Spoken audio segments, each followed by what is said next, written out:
Voilà mon grand. Ben, les gens sont toujours très étonnés quand on me demande mais toi tu es musulman, je leur dis non, je suis chrétien. Ce don que j'ai accepté, ce don il ne dépend pas de mon nom, Saïd, Fatima, Zoubida ou Malika, Mohamed, John ou Pierre, c'est pas ça qui compte. C'est le cœur, le qalb diyal bachar, c'est ça qui est important. Ça veut dire? Ça veut dire que Dieu regarde au cœur de la personne et pas au prénom.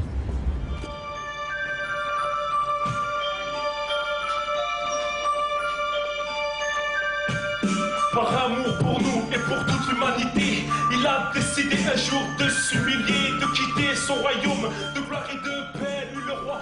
Au Maroc, il serait 3000 à avoir, comme Saïd, embrassé la foi chrétienne. Mais en 2009, seul un millier d'entre eux pouvaient se réunir à domicile dans de très petits groupes.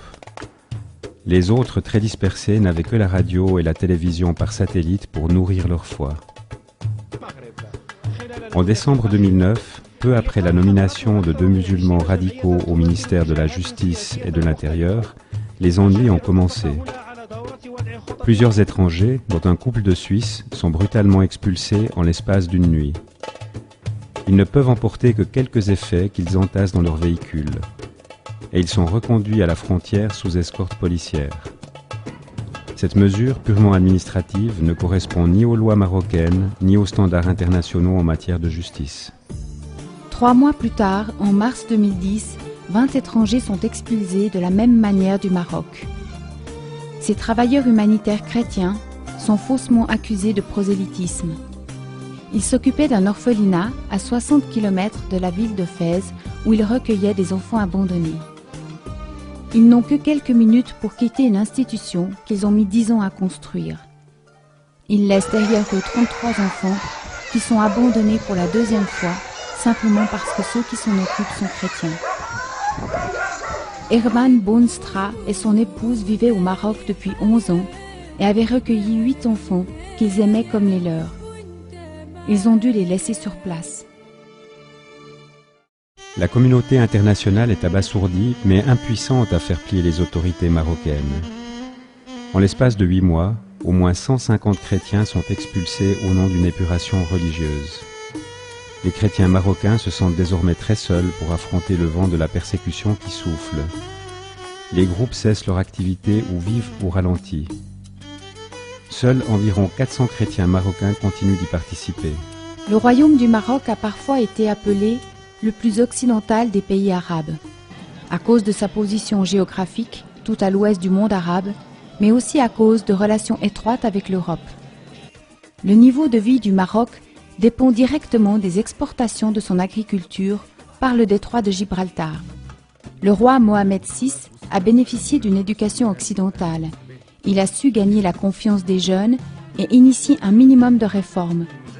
Il a pu éviter un renversement lors du printemps arabe.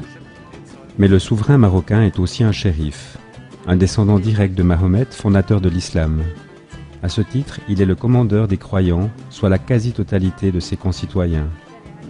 Il est donc très dangereux pour un Marocain de quitter la foi musulmane. Ce faisant, il s'oppose frontalement à son souverain et devient un traître à sa patrie.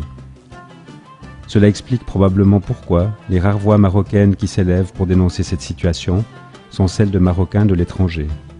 Rachid conduit des émissions évangéliques pour tout le monde arabe.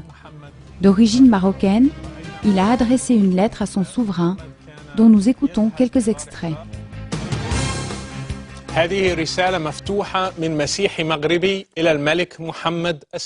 Lettre ouverte d'un chrétien marocain au roi Mohamed VI. Je m'appelle Rachid.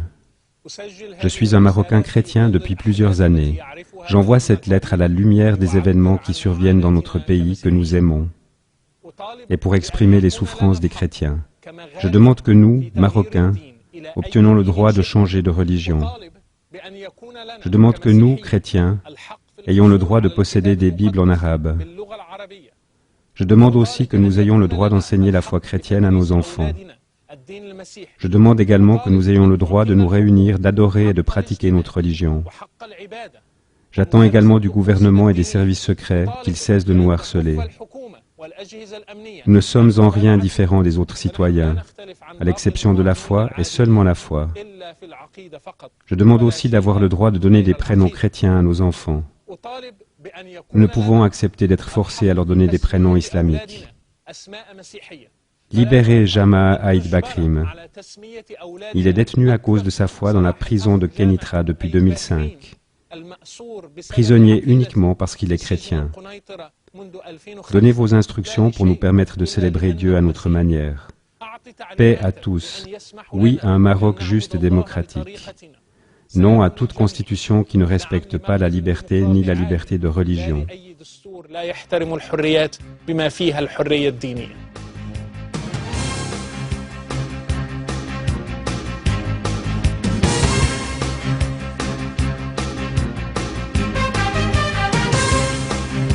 Merci de prier pour que cet appel soit entendu et que les Marocains qui le souhaitent puissent pratiquer librement la foi chrétienne.